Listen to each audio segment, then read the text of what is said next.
Stefan's story is one of the most honest you'll ever hear. For 17 years, he was addicted to weed, coke, and alcohol. He started out as a boy and then became a single dad, raising twin boys on his own after the tragic loss of their mum. He was using substances just to deal with the grief, to get through the day, and deal with the emotional challenges of life. He'd already tried everything. He tried willpower, writing lists, AA-style meetings, but every time he would just kind of swap one addiction for another and the cycle would repeat. What changed wasn't discipline so much as actually a single moment when he tried the awareness practice and really got it, really was able to put it all together. And he said that it was like he was completely clear, at peace, better than any drug. And here's what he said about dealing with cravings now. As quick as they come, I can make them go again. It's like watching a car go past.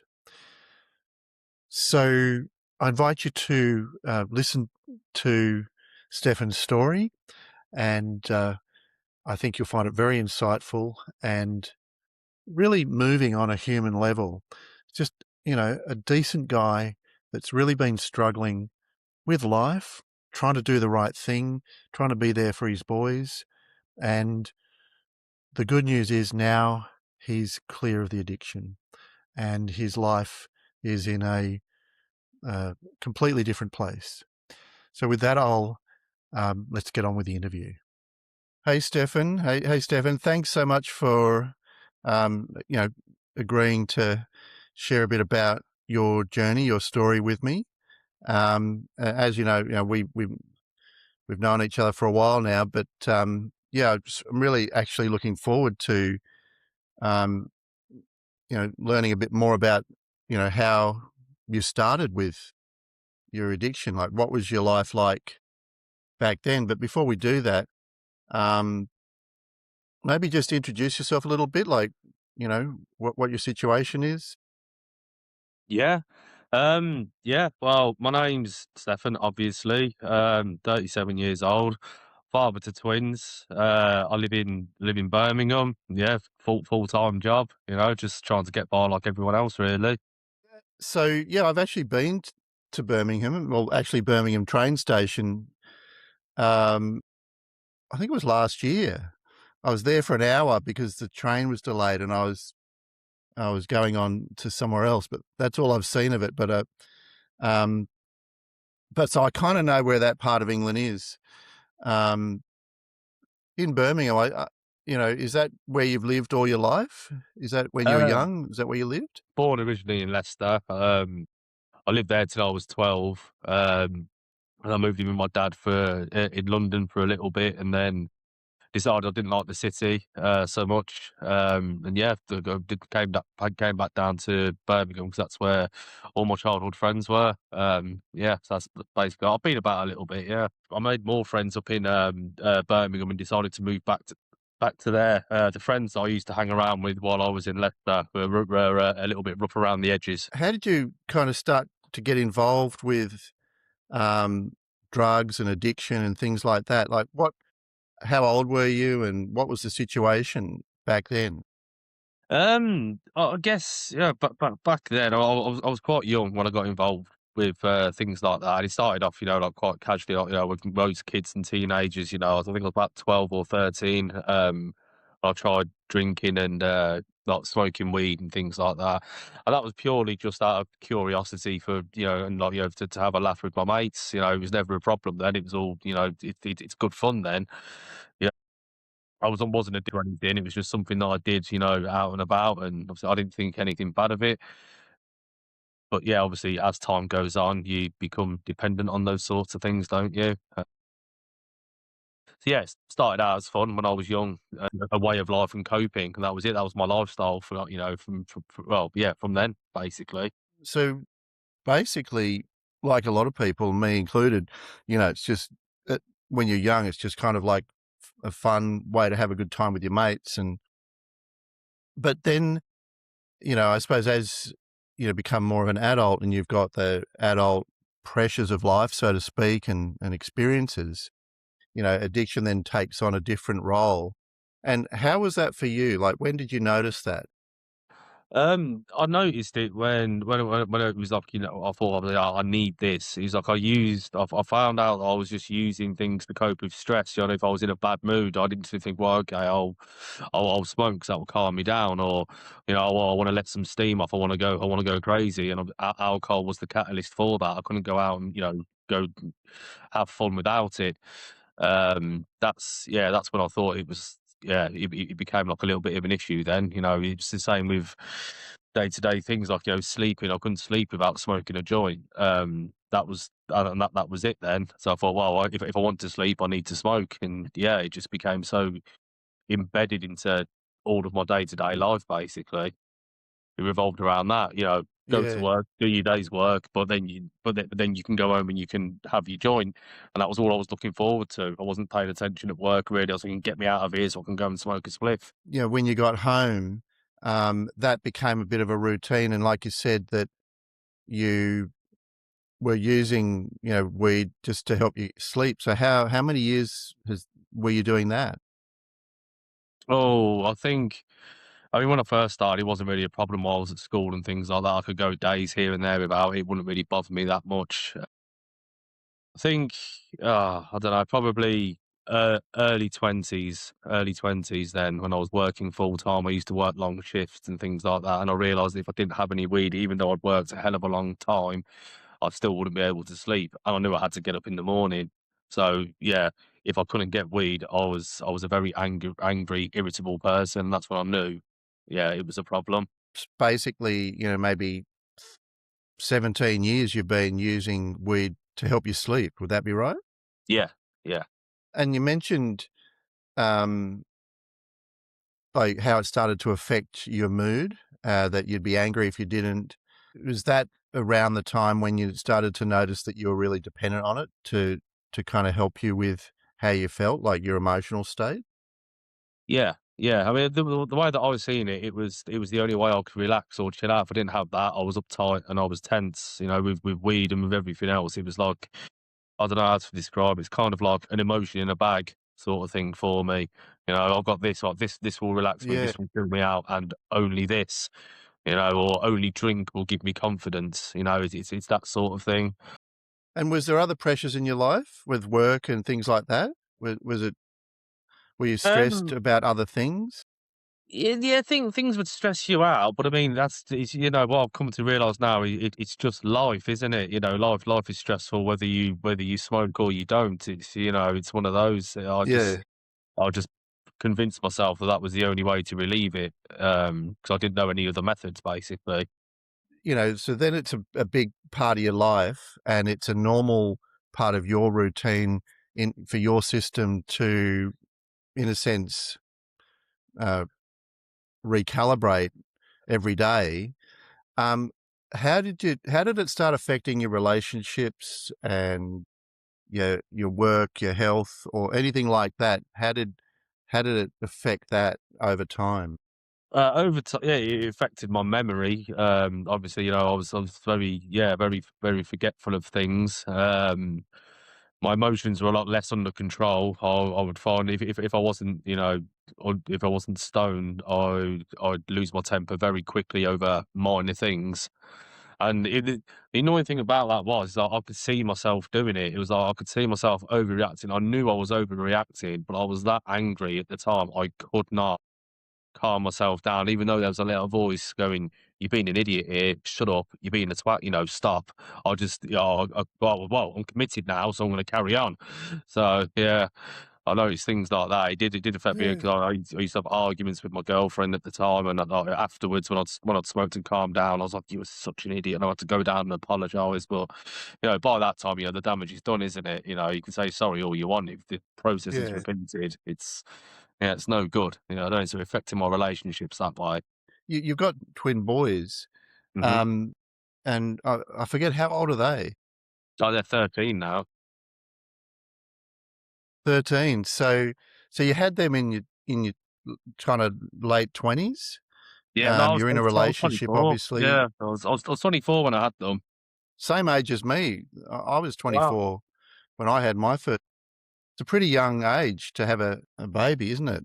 And It's that's a yeah, bit of that a slowed me wake-up down. call. Yeah, it slowed me down on a lot of things. I definitely, reduced what I was doing when I had children. And for a good period, actually, while they were born, while they were first born, I got out of the everyday cycle. I'd stopped, but, when I didn't have them or when they were in bed, it slowly crept back up again. It didn't take long, but there was a period where they were first born where I wasn't doing anything. But like I say, it didn't last very long. So now they're 13, and I know that you've got them on your own. So how did that come about? Just life. I mean, I was with my partner, yeah, the mother of the kids, and she unfortunately, she passed away, unexpectedly from a panic attack and an asthma attack. Oh, that's really tragic. So how long, I mean, do you mind me saying how long ago that was? No, no, not at all. It's quite a while ago now. It was back in 2016. That was 10 years ago this year. 10 years ago. So so being a single dad, you're the breadwinner, and you've got to look after your own emotions and the kids. I mean, and they were young, so that must have been a big job, and that must have been quite a full on part of your Yeah, oh, yeah. life. Hands down, yeah, hands down the hardest, the most difficult thing I've ever had to sort of come to terms with. But I will say that it's only recently that I've come to terms with a lot of the things, because when that happened, obviously, painful was the most painful thing I've ever been through. And obviously, I relied heavily on substances then, just to numb things. But I was a very high functioning addict. I'd still go to work. I'd still go to work every day. I'd still make sure the bills were paid. I'd still make sure stuff was on the table. I'd take them out here and there and do things, but while they were younger, any other bit of money that I got just went up in smoke. I was all right. Okay, I've done everything else. They're okay. That's it. And although I've been there, one of my biggest regrets about it over the years is I've been there, physically, but not mentally a lot of the time while they were growing up. Although I've been there and I've took care of them, I've missed out on a lot, and I have a very hazy memory of that period because, like I say, I was drinking a lot for the first few weeks that happened, but then I felt that was getting out of control. I sort of decided in my head it would be better to be a stoner than an alcoholic. I mean, neither are good, but I Yeah, thought that was yeah, like, yeah, the least damaging. I don't have to deal with hangovers. It's not as I'm not going to get violent. I'm not going to drive them around drunk.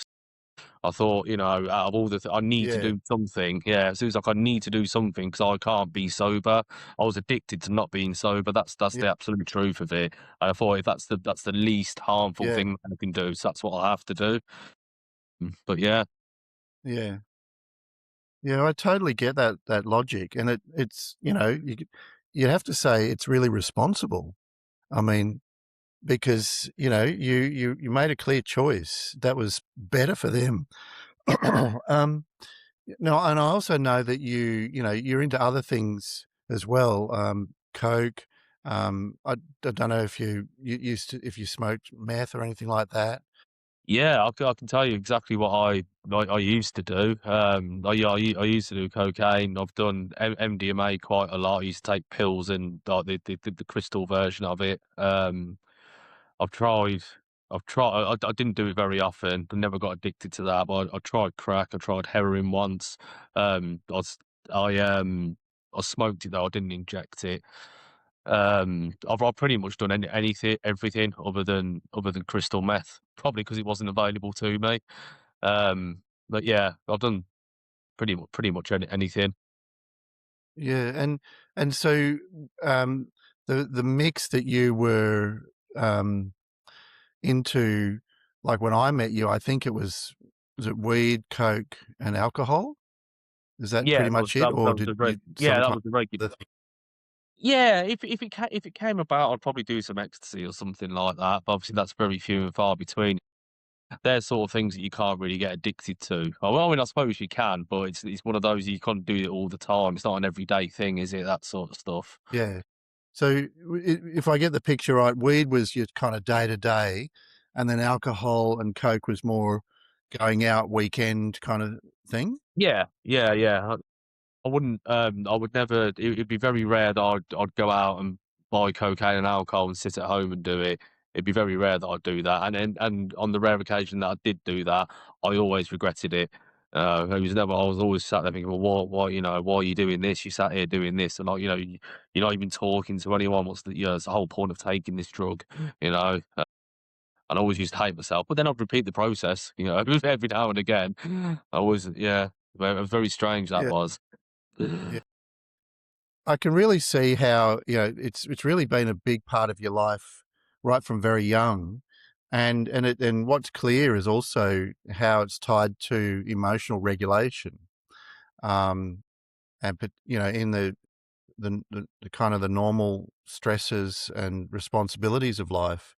And and then it came to the point when you tried other things to quit, had you? Like what have you tried to quit before you met me and did the True Quit program? Oh, I do. When I quit before, things just sort of build up to a point where you're doing these things daily and day out, and like there's that little voice saying you shouldn't be doing this. And then, for me, I don't know, it just sort of got louder and louder until I know I did something that I really regretted. Or it's just like, no, this has got to stop. And I hit like a point where I was like, no, no, I'm going to stop it. And yeah, well, yeah, I managed to do it, but it never lasted for any sort of, a long period of time. I'd swap one for the other. It's like, right, okay, weed's my problem. I need to stop smoking weed. So I'd stop smoking weed, but then I'd substitute that with alcohol, and then I'd be drinking all the time Yeah, instead. Then obviously with the drink that led to cocaine, and then like that got to a point where that was getting out of control, and I was like, hang on a minute, this is way more expensive, and it's making me feel 10 times worse than what I was doing when I was smoking weed. Let's just get back on the weed, and that was sort of the cycle for a while, well, for years. I think there must have been a good after Holly died. It must be yeah, I don't know. Probably about up until the last couple of months. I don't think I had a sober day. I was either recovering from something, if I wouldn't take anything, I was recovering from a hangover or something like that, or if I wasn't feeling ill, I was smoking. I can't. It was very very rare that I'd go a day yeah, without doing anything. yeah. So when you did try to quit, what method did you use? What Just willpower. methods? Just stop. You don't want to do it. Yeah, I did little things like writing down reasons to quit and, um, yeah, reasons to quit and trying to find other healthier hobbies to replace it. Um, all the things that you read about, you know what I mean? You try and stop. I never tried any programs or anything like that. I never did an Alcoholics Anonymous or, any. Oh, to be fair, actually, I did get referred to well, when was it? Not long after Holly died, because I was drinking, like, the family knew about it, and they were like, "Look, you're getting out of control. You need to go and see the doctors and go and see someone." So they did. I tried this thing through the doctors. It was a weekly meeting that you went to, and you just spoke about, your addiction or whatever. But it wasn't for me. I was stood there with a load of other people. They were all either heroin or crack addicts, and I was sat there for cannabis. I was like, this isn't for me. These people have got no kids with them. They've got no, they're homeless or, whatever's going on with them. And I was like, well, I'm in comparison, I'm pretty good. And yeah, they were telling me things they were telling me things that I already knew. Like I say, I took nothing away from it when I did go there. So I went for about 3 sessions and I was just like, yeah, nah, I'm just going to stop because it's just not helping me. It didn't feel like it was the right thing. yeah. Right. So so how did you come across TrueQuit, and what attracted you to this approach that we've done together when you first came across it? Yeah, well, it was just on a Facebook ad. It was just on an advert on my Facebook, and I just clicked on a video. I think it was a video. I think it was you actually. You were talking about like addictions and things like that, uh, and it just seemed like a different way to go about it. Like there's one from what it was saying, it was like you've tried these methods and all these other methods. I think the conventional ways of like Alcoholics Anonymous, and you've tried to quit in the past and it hasn't worked. But there is a way, where, you know, you don't have to fight and because with all the other things like alcohol, all those other things that you go to, the goal is to stop straight away, and then they teach you how to stay off it. And that's the problem that I had. Where Yeah. with this one, it was like, okay, we're going to teach you the tools, and you can still, while you're learning and progressing, you don't have to stop until you feel ready. And the biggest thing that got me interested was it won't be a struggle to stop. Well, by the time you're ready, the addiction Yeah. will just fall away. That's what attracted me to it, because I was like, Yeah. all I'm doing is fighting and fighting and fighting, and in the end, you always give up. So if you can sort of like get to a point Yeah. with whatever it is, and it just goes away, oh, then, well, it's a no-brainer, isn't it? Yeah. Yeah.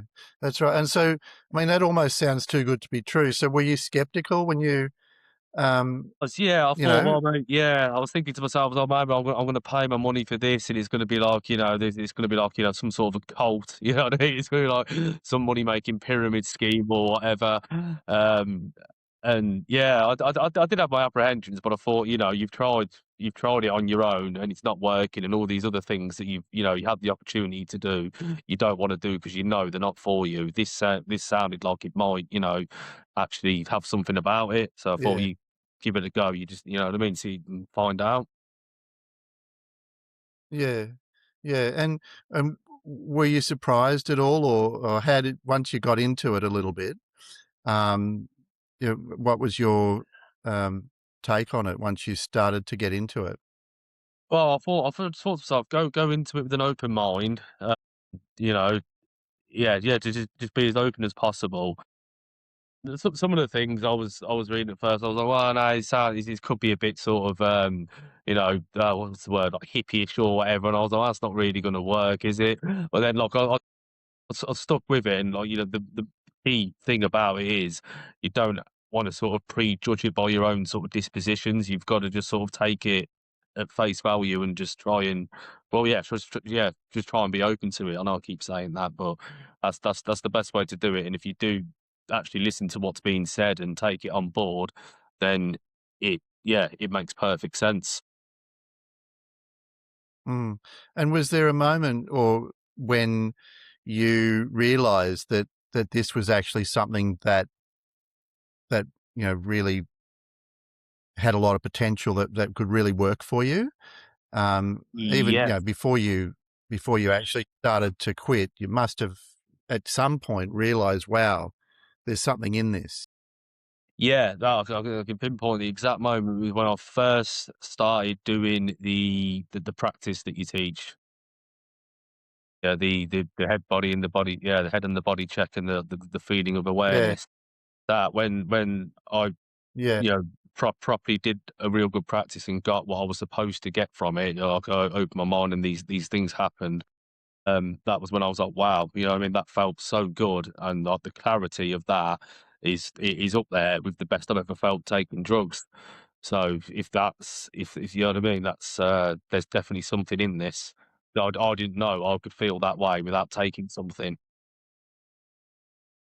yeah, yeah, and that's the whole point really, isn't it? It's that, you know, like in hindsight, we both know now that your subconscious was kind of taking over and using the addiction to help manage your emotions as you've described, but then you consciously learnt a way to give the subconscious and your whole self what you needed in a different way that didn't involve, addiction or drugs. And that's the whole that was I guess that you recognized that the potential of that when you started to experience that. Hmm. That's that I can see how that's very powerful. So basically, you had that experience, and obviously that's when you were just first learning the practice. So how did it go from there? Like, and how did how did it go from there to you, like, seeing a change in your addiction? It's kind of hard to explain. So I was doing the practice and things like that, and I was like, thinking, right, okay, so like things were just sort of slowly coming together. So it was like a slow process of my brain just saying, "Well, yeah, you're doing this practice, you're feeling great, you're feeling amazing." I just sort of noticed as I was, doing my usual routine, I was starting to question it more, just because of the awareness side of the course. I was like, normally I'd do things on autopilot. My brain would go, "You fancy this? Just do it," and you just, I wouldn't question it. And I started to question it. Do you really want it now? Okay, well, if you do want it, just see how you feel in half an hour. Little things like that. And then, Yeah, it got to, yeah. And then as time went on, it got to the point where, I was smoking and I wasn't even enjoying it. I was getting to the point where I was just like, "Oh, come on." I'm getting to a point now where this is just a habit. There's not much enjoyment here. And that's when I was getting ready to get up to, like, set up to my quit date, and I was actually looking forward to it. Whereas normally when I know I'm going to quit things, I panic. I'm just like, "Oh, fucking hell, shit. I've got to quit, and this is going to be so hard." And I absolutely dread the day. I dread it. I know, like, "Oh, I've got to go through all of this. I've got to do that." And, like, quite often what I do, I make it even worse myself when I've quit in the past. It's like, "Right, okay, this is the last weekend on it, so let's go mental." Instead of buying an eighth, let's buy a quarter, and let's just go all in. And obviously that makes it even harder to stop yeah, then, doesn't it? But like I say, with this time round, yeah, with the way that this works for me, it was just like, yeah, okay, I'm okay. And I did, I still went through all the withdrawals, but it never made me want to go back, 'cause I thought, well, this is temporary. This won't last. Whereas before, my brain, I don't know, it used to trick me. It used to go, "This is how you feel sober." That's what it used to do. And that's when I always used to end up caving in. It's like, yeah, you aren't going to be happy. This is how you're going to feel until you have a spliff. But I knew that that was a lie this time round, I guess. yeah. And so you mentioned um, smoking and realized, like, this really wasn't actually that enjoyable. And so was that because you were comparing it to the experience that you had experienced through the awareness practice? Yeah, I think so. Yeah, I think that's where that started to make that sort of connection for me, because obviously that was like a really, really nice feeling, but it was also a really, really clear headed, and, like, there was no, obviously, with the way I like the Yeah, way that it makes me feel, but it also makes me very confused, dopey. I'm not alert. It's focus is a difficult thing. Whereas, like, obviously, whatever you do in that practice, you're not. If anything, you're gaining focus, I suppose. yeah, yeah, yeah. You're becoming super alert and aware. Mm, And the clarity, I mean, that's something that I value a lot, is the clarity. yeah. And really, there's not a lot that compares to that, because it's not just clarity of your mind, as in the sense that it's not dull, but it's also a kind of an emotional clarity, isn't it? Where you you don't have as much resistance to doing things that you need to do, but maybe you don't like, or you don't get carried away with, pursuing something that's super pleasurable if it's competing with another priority. You're Mhm. just able to be okay. Yeah. And that kind of freedom, kind of emotional clarity is something as well, isn't it? And have you experienced that? Yeah, definitely. I can even say, like, the longer you go without things, the more clear and whatever you get. 'Cause when I was smoking that all the time, I was very unsure, whether my thoughts were my thoughts, or, I mean, it sounds like some paranoid stoned stuff. I was never sure whether, these are my actual thoughts. Would I be thinking this if I wasn't stoned? You know what I mean? Would I be having this view or this, blah, blah, blah? And I was like, is it me or is it the weed? That was always a thing for me. And now, obviously, without doing it, I know I'm a lot more sure of myself. I was like, okay, well, this is what I want. You know what I mean? Or this is, I'm a lot more sort of driven and focused to do things. Whereas before, it just wasn't like that. Yeah, yeah. And so now, how long's it been since you've had any weed or coke or alcohol? Oh, the good thing about, well, I say good, but not bad. I've done all of those things since. I know that doesn't sound great, but the good thing is it's not become a habit. It's one of those things which is where I thought, with most things, obviously they tell you to stop it, and once you're an addict, that is it. If you pick up these things again, you are going to fall back down that rabbit hole. But I think Yeah, it's set. I didn't smoke any. any weed at all through, yeah, the 1st of January, I stopped. And I think since then, I think twice I've touched it. That's a really different experience, isn't it? Because that's another difference with this approach is that it's not about the substance as such. It's not as if that's the evil thing. It's more about gaining free choice, Mhm. um, and then being able to choose freely, but not be needing or dependent. So in this kind of similar way that you know someone that's not alcoholic will have a glass of wine with a nice meal, and they might that might be once every so often or once a week or whatever, but it's not something that they really super need. And the realization that once you're kind of in a like a clear state within yourself, you are able to choose. Um, and that means 100% abstinence forever, as if it's you're an addict for life. Doesn't seem to make sense anymore, does it? No, no. I mean, that's one of the things that I loved about this course. It's gave me, like you were saying, it's gave me just control over things. I do things now because I want to do them, not because I feel, oh God, I need this or whatever. It's like I do it because I choose to do it. Uh,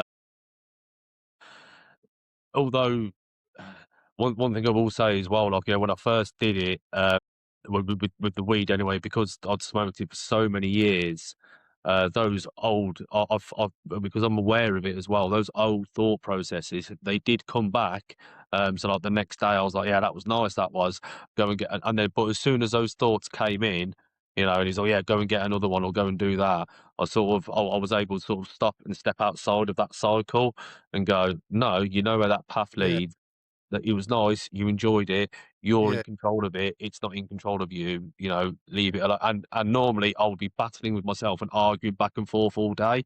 And as soon as I had that conversation yeah, with myself once, that was it. It was gone. yeah. And it's also you have the tools to not just I mean that's a thought process, but you also have the tools to handle the cravings on a like as a feeling level as well. Mhm. So how are you experiencing cravings now with your They're skill level the where it is? They're fleeting. Like I say, I do get them still. I think with most people, you get them every now and again, but they're less intense and they're less severe. I know as quick as they come, I can make them go again. It's like just Yeah, watching a car go past. It's like, oh no, it's kind of like that. Whereas before, it'd be there and it'd stay and it'd grab you, and then you'd sort of, what's the word? Sort of like laser focus on that, you won't be able to think of anything else. Whereas now I've got the ability to yeah, have that craving, and I could just take my mind off it instantly and go and do something else, or not distract myself, but I can either choose to feed into it or let it go. And that's something that I yeah, couldn't have done before. yeah, yeah, yeah. And these new skills, how have they affected, I mean, other areas of your life? Because, we know that this ability that you've learned, this skill, isn't isolated purely to cravings for substances. It actually helps, at other areas when you have, strong automatic reactions as well. Have you noticed anything there? Yeah, yeah, yeah, yeah. With things like I know the kids do everyone's headings, don't they? I mean, my kids wind me up, but I've found that I can normally I'd blow my top quite easily over minor things. It was the same when I was smoking, but now I can sort of I mean, I could be in a bad mood, but I can take myself out of it, or before I snap or go too far, I can rein it in now. Before I've gone too far, then I have to come back down when I've calmed down and apologise. I can sometimes I still explode anyway, but I've noticed that sometimes now I can stop that before it happens. So that's definitely a bonus on Yeah, the emotional side of things. yeah, yeah. And how about your work? Like, are you? Are you enjoying your work more? Are you enjoying the moments throughout the day, or how's that going for you? Best way I can describe work now without it feels lighter. That's the best way that I can explain it. It's not so, you used to wake, oh God. I used to be a lot more negative, basically. It's, oh God, I've got a long day and oh, it's going to be horrible and oh no, I'm stuck in traffic, that sort of crap. But yeah, things don't Yeah, annoy me or get to me or feel so burdensome anymore. They don't. They still things still stress you out, but not to the degree that they used to. Or something small could happen and ruin my day, and now something small will happen. I'm like, whatever. I'm a lot more flippant with things. yeah, yeah, yeah. And people cutting you off in the traffic, how's that go? I still get mad, but I don't. I don't. Yeah, or normally. But it's Yeah, normally I'll be seething for hours. You'd be keep running around in my head. It'll annoy me, but then like you said, I can just let it go. yeah, yeah, yeah. So, if you were to summarize, what you feel that you've learned and what you've gained, um, what you've learned about yourself and what you've gained, how would you sum that up if you were to think about that? Um, uh, I've I've learned that I can definitely live life without relying on a substance, which I never thought I could do before. I've definitely learned that about myself. Um, the question was, it summarize my experience with this? Did you say? Oh, no, no, just what you've learnt about yourself and what you've learnt about, the possibilities and, because the way that you looked at life and how to cope with life, you know, 20 years ago is very different to where you are today. All right. And Yeah. and now that you're not needing drugs, you know, you must have realized, well, I've learnt these things that have helped me get from there to here.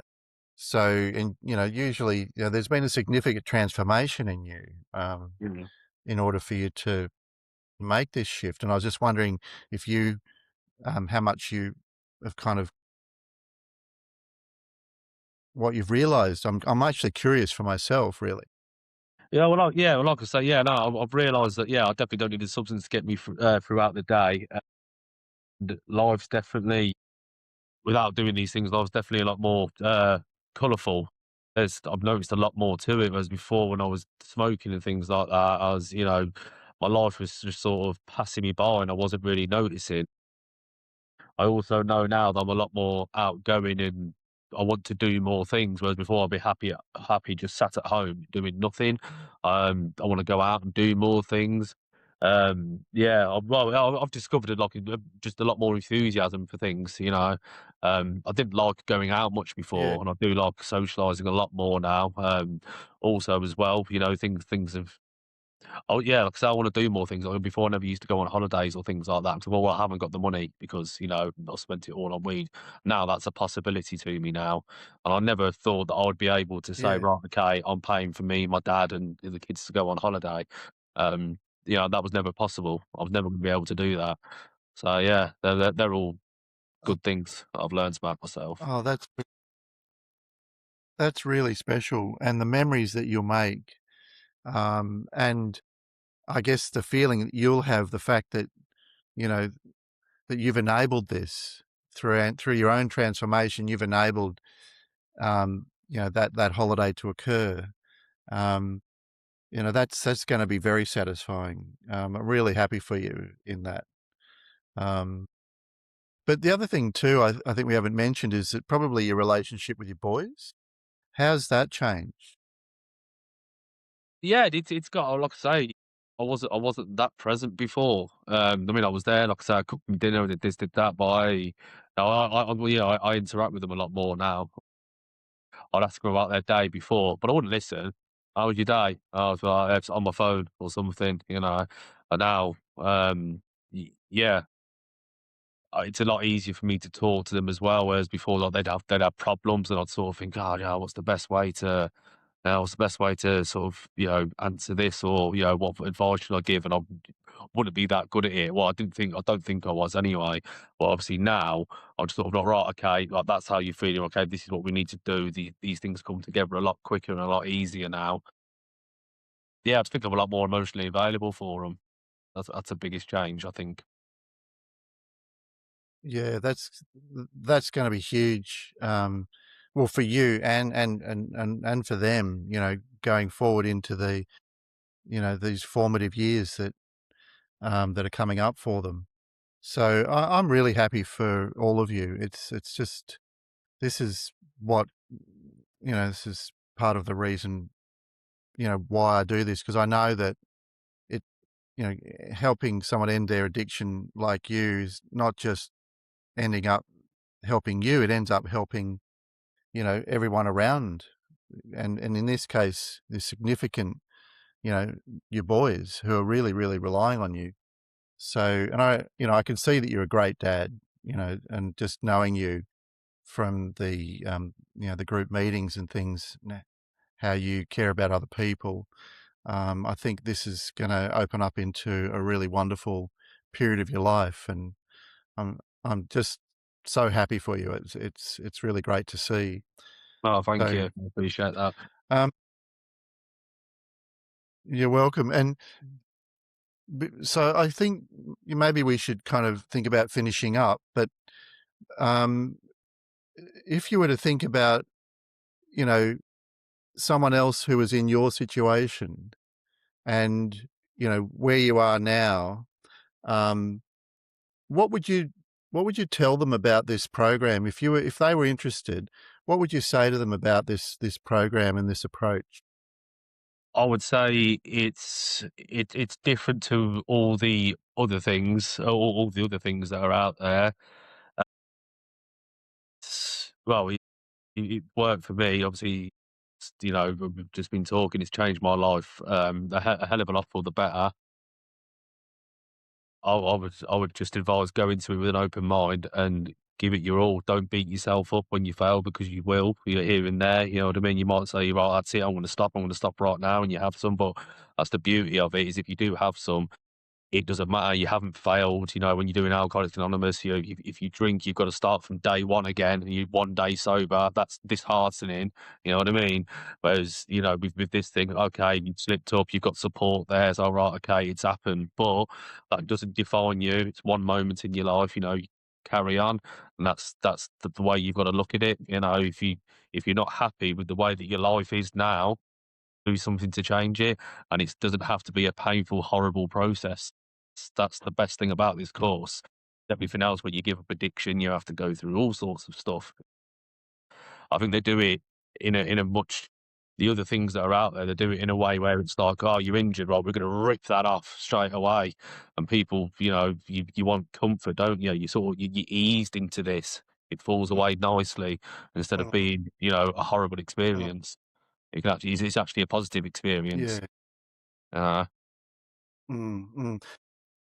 And learning the skills, um, if someone was to say, is that how is that? Is that easy, hard? Is that something, even though it might be different, is that approachable? What would you say about learning the skills? I think anyone can learn them. I think it depends on the person as well, how quickly or slowly they'll pick it up. But I'm a firm believer that we've all got the ability to do it. Some might just struggle a little bit more at first than others because of the way that the thought processes and things are.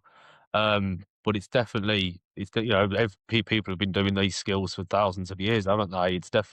It's something that anyone can achieve, but you do have to stick with it though. And what about the experience of the group coaching calls? How did you find those, and how important do you think they are in the whole um, learning journey, I suppose you'd call it? Well, to me, they were vital. If I didn't have those, I think I would have not. I think if I didn't go to those as often as I did, I think I missed like a couple of them. That was it, like due to things I did, not by choice, things I just couldn't control. But I think if I didn't do those courses, I don't think the course would have worked, or it would have worked, but it would have taken so much longer. I mean, 'cause there was points where, Yeah. yeah, there was points throughout the course that I did sort of like relapse. I don't know why I did it. I was like quite early towards the beginning. I was sort of cutting down. I was going in the right direction, and then all of a sudden, just for no particular, I still don't know why I did it now. I do. It's like this same sort of thing as when I give up things and I'll go crazy before I give them up. It was that sort of thing, and I found myself going to the shop and Yeah. buying bottles of vodka when I don't even like vodka, but I was just doing that. And like I thought, oh, you're spiraling, you're going out of control. So messaged into the group chat and I spoke about it and I had a lot of support for it. And one of the things with the meeting is every single time I Yeah. think to myself, well, I'm struggling with this part of the course, or I'm not sure if this is working, or if I had doubts and they were creeping in. Without a doubt, every single time I had one of the meetings, I would come away from that with a um, fresh enthusiasm to be like, no, no, no, this is going to work. I fully believe this now. I've got the skills. That's what I was stuck on. That problem's been solved. And I'd always come away from it in a really, Yeah. really good mood. Whereas before, I'm like, oh, I'm not sure. Do you know what I mean? But yeah, Yeah. definitely Yeah. the meetings are vital for it, I think. Yeah. And how'd you find, because a lot of people, when they think about going to a meeting like that, they're it's kind of maybe a little bit scary, and, you know, with other people there. But in hindsight, did you feel like, listening to other people and, their questions, their challenges, their breakthroughs, did you find that that was really, really valuable to you, or not? Yeah, no, it is. Like I say, it did make you feel a little bit. I mean, I was a little bit nervous when I first do because I've never really done these sorts of things. Zoom meetings, they are quite daunting, aren't they? There's loads of people you've never met, and you think you would be put on a pedestal, don't you? That right? What's your problems? You just like I don't really, but you you're not under any pressure. That's the But good that thing does about just it. doesn't happen here, does it? That's it. I was saying, 'cause you're not under any pressure. If you don't want to talk, you don't have to. So that's a good thing about it. And you literally sit there, and when you listen to the other people, you will just realise it's like, oh, it isn't just me that has that thought process, or it isn't just me that does these things for no reason. I am the same as other. But you do feel proper. I don't want to say united, but you just don't feel alone. You don't feel alone. You think, oh well, Yeah. I've got people here that understand exactly what I'm going through, and that is a big help. That is a big help. Yeah. Yeah. Yeah.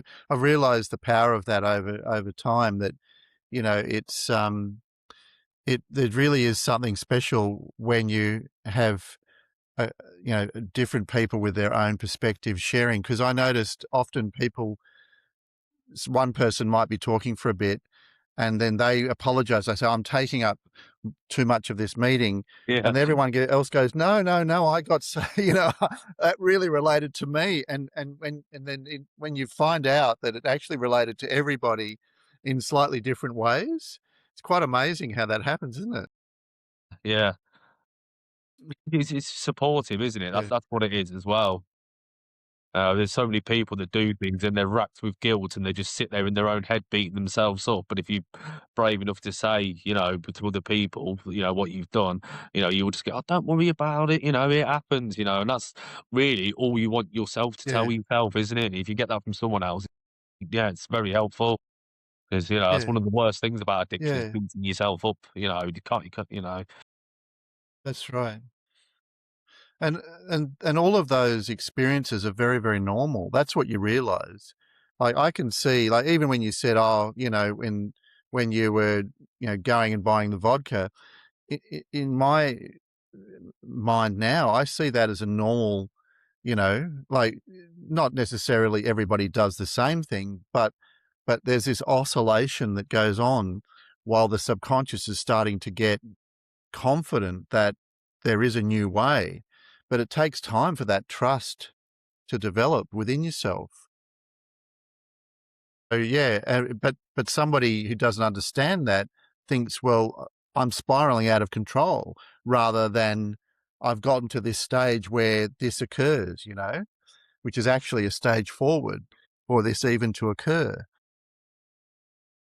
So yeah, it's really, really, I really love hearing, your experience, and I'm just so happy for, your life and looking ahead. And so what can you see ahead for yourself now, you and your family, or whatever in your life?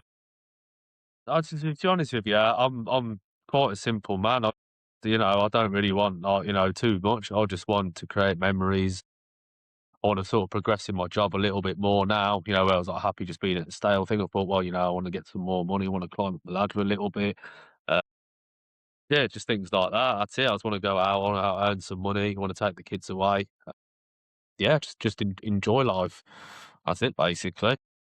Yeah, yeah, yeah. Well, I'm sure all of that will happen with your newfound clarity, and it's been a real pleasure, sharing the journey with you. And I really also appreciate you being so open and willing to share this, publicly, because not everyone's, has um, that willingness, and it'll be very, very helpful to people listening who've been in a similar situation.